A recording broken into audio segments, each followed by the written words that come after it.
Hello दोस्तों, नमस्ते, जय माता दी। मैं अपने चैनल सोनम मोदी लोकगीत, नेहा मोदी लोकगीत दोनों पे आप लोग का स्वागत करती हूँ। एक छोटा सा बहुत प्यारा कहारवा चुटकुला नाच गीत लेके आई हूँ आप सबके लिए। आप लोग सुनिएगा, फुल वॉच करिए, कमेंट बॉक्स में जरूर बताइएगा कि हमारा गीत कैसा लगा। तो चलिए मैं सुनाती हूँ, आप लोग सुनिए।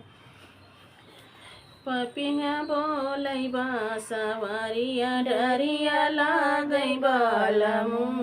पपिया बोलै बासवरिया डरिया लागै बालमु। डरिया लागै बालमु, डरिया लागै बालमु। पपिया बोलै बासवरिया डरिया लागै देवरू। पपिया बोलै बासवरिया डरिया लागै बालमु। सासुरु से बोली त कुछ नाही बोलाई। ससुरु से बोली त कुछ नाही बोले। तनी उड़ै द बालमा, तनी उड़ै द बालमा। हाथवा के गुलेलिया तनी उड़ै द बालमा।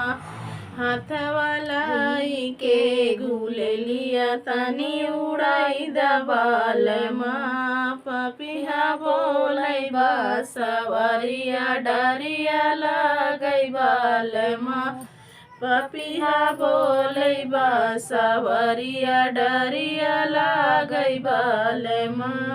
डरिया लागै बालमा, डरिया लागै बालमा। डरिया लागै बालमा, डरिया लागै बालमा। पपिया बोलै बासवरिया डरिया लागै बालमा। पपिया बोलै बासवरिया डरिया लागै बालमा।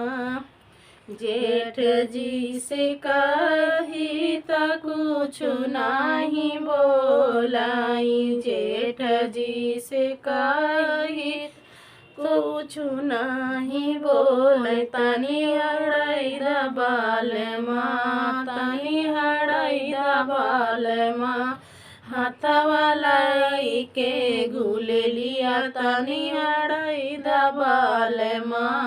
हाथवा के गुलेलिया तनी हड़ै द बालमा। पपिया बोलै बासवरिया तनी उड़ै द बालमा। पपिया बोलै बासवरिया डरिया लागै बालमा। डरिया लागै बालमा, डरिया लागै बालमा। डरिया लागै बालमा, डरिया लागै बालमा। पपिया बोलै बासवरिया डरिया लागै बालमा। देवर जी से कही त कुछ नाही बोलाई। देवर जी से कही त कुछ नाही बोल। तनी हड़ै द बालमा, तनी हड़ै द बालमा। हाथवा के गुलेलिया तनी हड़ै द बालमा। हाथवा के गुलेलिया तनी हड़ै द बालमा। पपिया बोलै बासवरिया डरिया लागै बालमा। पपिया बोलै बासवरिया डरिया लागै बालमा।